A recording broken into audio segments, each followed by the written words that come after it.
सोचिए जरा, एक नई नई रियासत, एक सल्तनत अपने बनने के फौरन बाद ही खात्मे के दहाने पर खड़ी हूँ। इसका वजूद एक धागे से लटका हो।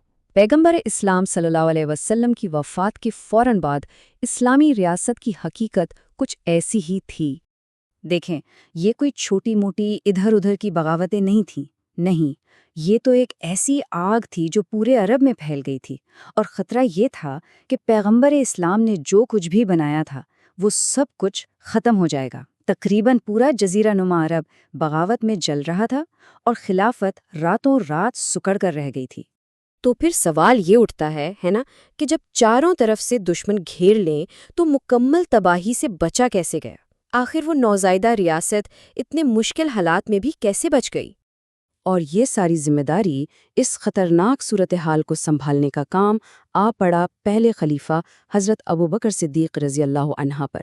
एक ऐसा लीडर जिनके ईमान और हिम्मत का ऐसा इम्तिहान होने वाला था जैसा तारीख में शायद ही किसी का हुआ हो।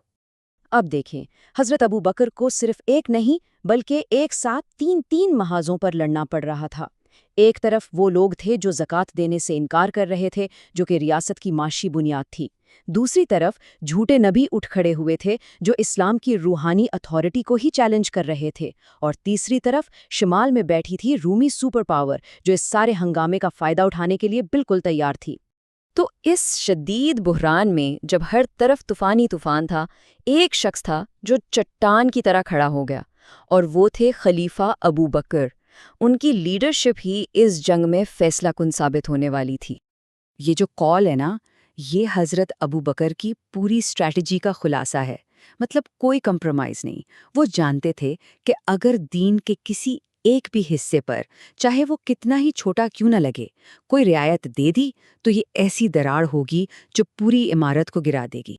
और मज़े की बात यह है कि उनके सबसे करीबी साथियों ने भी कहा कि थोड़ा एहतियात से काम लें।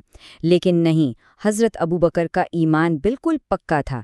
उन्होंने कहा कि हम वही रास्ता इख्तियार करेंगे जो पैगंबर ने दिखाया, चाहे उसके लिए आग में ही क्यों न चलना पड़े। लेकिन सिर्फ ईमान काफ़ी नहीं होता, अमल भी चाहिए, है ना? तो अपने इस मजबूत इरादे को जीत में बदलने के लिए हज़रत अबू बकर को एक ऐसे ही कमांडर की ज़रूरत थी जो उनकी तरह अटल हो।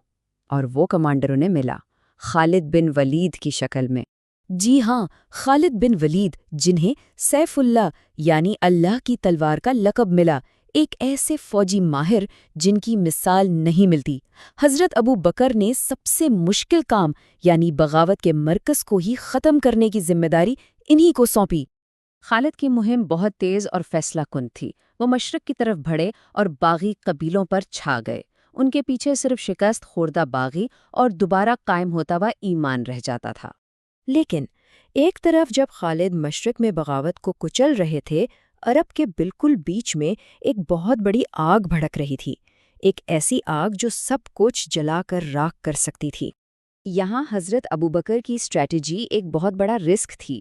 उन्होंने अपने 2 कमांडरों को मुसैलमा को रोकने के लिए भेजा, इस उम्मीद पर कि वो इसे मसरूफ़ रखेंगे जब तक खालिद अपनी फ़ौज लेकर वहाँ पहुँच न जाएं। ये एक तरह का जुआ था। लेकिन ये प्लान काम नहीं आया। इक्रमा ने जल्दबाजी में हुक्म के खिलाफ हमला कर दिया और उन्हें एक बुरी शिकस्त हुई।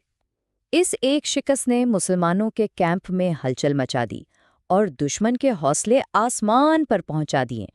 और फिर वो हुआ जिसका किसी को वहमो गुमान भी नहीं था।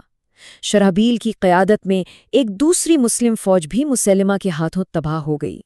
अब ये बात साफ हो गई थी कि मुसैलिमा कोई आम बागी नहीं था। वो एक बादशाह था, एक झूठा नबी था और एक फातेह था, और वो जीत के बहुत करीब खड़ा था। अब सोचें, 2 फ़ौजें तबाह हो चुकीं और इस्लाम का मुस्तकबल दांव पर लगा हुआ था।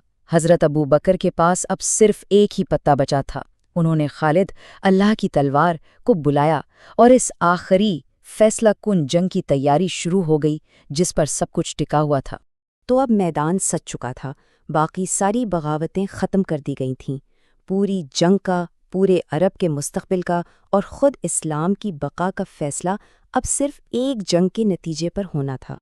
ये स्लाइड दिखाती है कि दोनों फ़ौजों में कितना बड़ा फ़र्क था। ये बिल्कुल दाऊद और जालूत वाली लड़ाई थी। एक तरफ मुट्ठी भर मुसलमान اور دوسری طرف ایک بہت بڑا لشکر۔ تو خالد کی فوج تعداد میں تو بہت کم تھی، لیکن یہ سب جنگ کے تجربہ کار تھے اور اپنے ایمان کے لیے لڑ رہے تھے۔ دوسری طرف مسلمہ کی فوج بہت بڑی تھی اور جیت کے نشے میں چور تھی، لیکن ان کی وفاداری کسی نظریے سے نہیں بلکہ صرف ایک شخص سے تھی۔ جنگ یمامہ تاریخ کا ایک بہت بڑا موڑ تھا، لیکن کبھی سوچیں اگر اس کا نتیجہ کچھ اور ہوتا تو؟ اگر باغی جیت جاتے تو آج ہماری دنیا کیسی ہوتی؟ یہ ایک ایسا سوال ہے جو ہمیں یاد دلاتا ہے کہ مستقبل کبھی لکھا ہوا نہیں ہوتا۔ تاریخ کا رخ چند لوگوں کی ہمت اور ان کا یقین بدل سکتا ہے۔